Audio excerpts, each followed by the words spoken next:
জান্নাতি মানুষের আকৃতি কেমন হবে, জান্নাতি মানুষদেরকে দেখতে কেমন, আমাদের সবারই ইচ্ছে হয় যে কি জান্নাতি আমি জানতে চাই। প্রিয় ভাইয়েরা, আমরা জানবো জান্নাতি মানুষের ৮টি গুণাগুণ থাকবে যে জান্নাতে যাবে।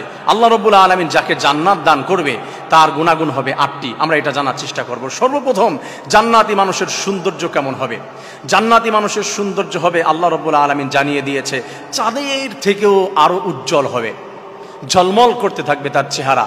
হযরত ইউসুফ আলাইহিস সালাতু ওয়াস সালামের মতো সুন্দর আকৃতি দিয়ে আল্লাহ রাব্বুল আলামিন যাকে জান্নাত দান করবে তাকে সুন্দর চেহারা দিবে, যেন দেখতে হযরত ইউসুফ আলাইহিস সালাতু ওয়াস সালাম, যাকে দেখে মিশরের সব থেকে টপ লেভেলের নারীরা, মন্ত্রী লেভেলের নারীরা, তারা সুন্দরী মেয়েরা হযরত ইউসুফ আলাইহিস সালাতু ওয়াস সালামকে দেখে ফল কাটতে কাটতে তাদের হাত কেটে ফেলেছিল। এত সুন্দর, তার দিকে তাকিয়ে সবাই তার রূপের সাগরে হাবুডুবু খাচ্ছিল, সবাই যেন মাতোয়ারা হয়ে গিয়েছিল।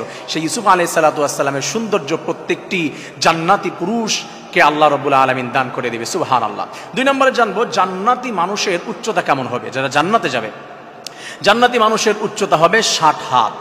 কোন কোন বর্ণনায় এসেছে ৬০ গজ তথা ১২০ হাত। ৬০ গজ লম্বা হবে, ৭ হাত। হযরত আদম আলাইহিস সালাতু ওয়াস সালামকে আল্লাহ রাব্বুল আলামিন সিত্তুনা জিরা, তাকে ৬০ গজ লম্বা করেছিল। একজন জান্নাতি মানুষের উচ্চতা হবে, তার হাইট হবে ৬০ গজ বা ৬০ হাত। আল্লাহ রাব্বুল আলামিন এত সুন্দর তাকে স্মার্ট বানিয়ে, সুদর্শন বানিয়ে তারপরে জান্নাতে প্রবেশ করাবেন। আমরা ৩ নম্বরে জানবো যে জান্নাতি মানুষের বয়স কেমন হবে। আমাদের জানা থাকে যে জান্নাতি মানুষ কি ১৬ বছর ১৮ বছরের কিশোর থাকবে, নাকি তারা ২৫ বছরের যুবক থাকবে, নাকি তারা অর্ধবয়সী থাকবে ৪০ বছর, নাকি বৃদ্ধ থাকবে ৭০ বছর ৮০ বছর। আমাদের জানতে হবে যারা জান্নাতে যাবে আল্লাহ রাব্বুল আলামিন তাদের বয়স ৩০ বছরের, একজন টকবকে যুবক যেমন থাকে তার বয়স হবে সেরকম, ভরা যৌবন, সুন্দর চেহারা, স্মার্ট, সুদর্শন, চতুর্দিক দিয়ে সৌন্দর্য আল্লাহ রাব্বুল আলামিন দান করে দেবে। সুবহানাল্লাহ। আমার প্রিয় ভাইরা, ৪ নম্বরে জান্নাতি মানুষের দাড়ি গোঁফ থাকবে কিনা। দাড়িমোচ অনেকের সৌন্দর্য বৃদ্ধি করে, আবার অনেকে দাড়িমোচ পছন্দ করে না। অনেকে পছন্দ করে যে দাড়িমোচ না থাকলে তো তাকে পরিপূর্ণ পুরুষই মনে হয় না। আবার অনেকে বলে দাড়িমোচ থাকলে তাকে একটু আনস্মার্ট লাগে, মানে বুড়া বুড়া লাগে। এক একজনের এক এক চাহিদা। আবার অনেক ছেলেরা দাড়ি ওঠানোর জন্য সেভ পর্যন্ত করছে কন্টিনিউয়াসলি, আবার অনেকে ক্রিম ইউজ করছে। নানা ধরনের মানুষের চাহিদা আছে। আল্লাহ রাব্বুল আলামিন জানিয়েছে যারা জান্নাতে যাবে তাদের দাড়িও থাকবে না, গোঁফও থাকবে না, দাড়ি মোচ কিছুই থাকবে না, একবারে ক্লিন থাকবে।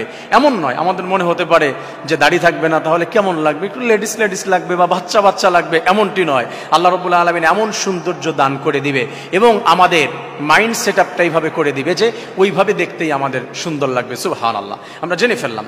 ৫ নম্বরে আমরা জানবো যে জান্নাতি মানুষের শরীর কেমন থাকবে। আমরা কিন্তু ঘেমে যাই, ঘামলে আমাদের শরীর থেকে কিন্তু কিছুটা হলেও দুর্গন্ধ হয়, ঘামের কিছুটা গন্ধ আছে।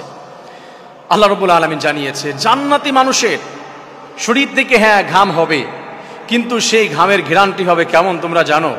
মিশক আম্বার আছে না, পৃথিবীর সব থেকে দামি পারফিউম তার কাছে কিচ্ছু না, কস্তুরী মিশক আম্বার, যার এক ফুটাই পৃথিবীতে ফেললেই পৃথিবীটা ঘ্রাণ হয়ে যেত। সারা পৃথিবীর কোথাও কখনো কোনো গন্ধ খুঁজে পাওয়া যেত না।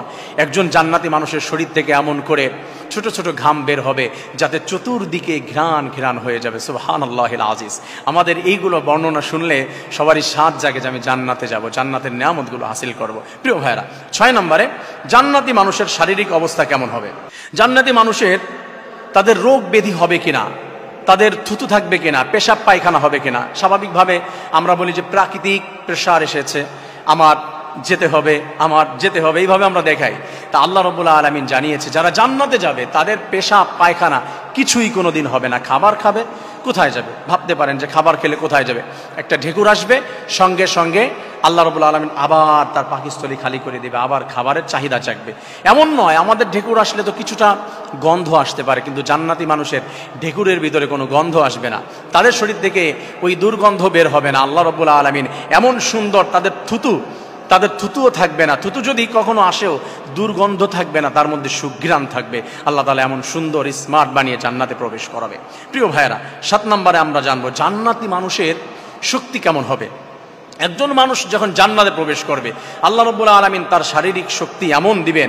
আল্লাহ তাআলা জানিয়েছে ১০০ জন সৈন্য, ১০০ জন যোদ্ধা, ১০০ জন মুজাহিদের শরীরে যেই শক্তি থাকে, একজন শক্তিশালী যুবক এরকম 100 জন যুবকের গায়ে যে শক্তি থাকে, আল্লাহ তাআলা চতুর্দিক দিয়ে তার শারীরিক দিক দিয়ে, মানসিক দিক দিয়ে, যৌবনের দিক দিয়ে একজন জান্নাতি মানুষকে আল্লাহ তাআলা 100 জন যোদ্ধার শক্তি দান করে দিবে। সুবহানাল্লাহ।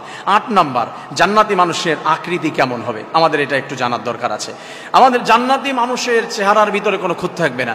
অনেক শরীরের ভিতরে চেহারার মধ্যে পিম্পল উঠে, অনেকের ব্রণ উঠে, অনেকের দাগ হয়ে যায়, বিভিন্ন ধরনের ভালো বা মন্দ।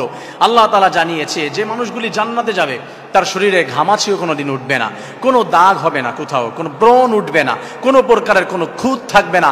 চাঁদেরও কলঙ্ক আছে, চাঁদেরও খুঁত আছে, কিন্তু একটা জান্নাতি মানুষের কোনো প্রকারের কোনো শরীরের ভিতরে কোথাও কোনো খুঁত থাকবে না।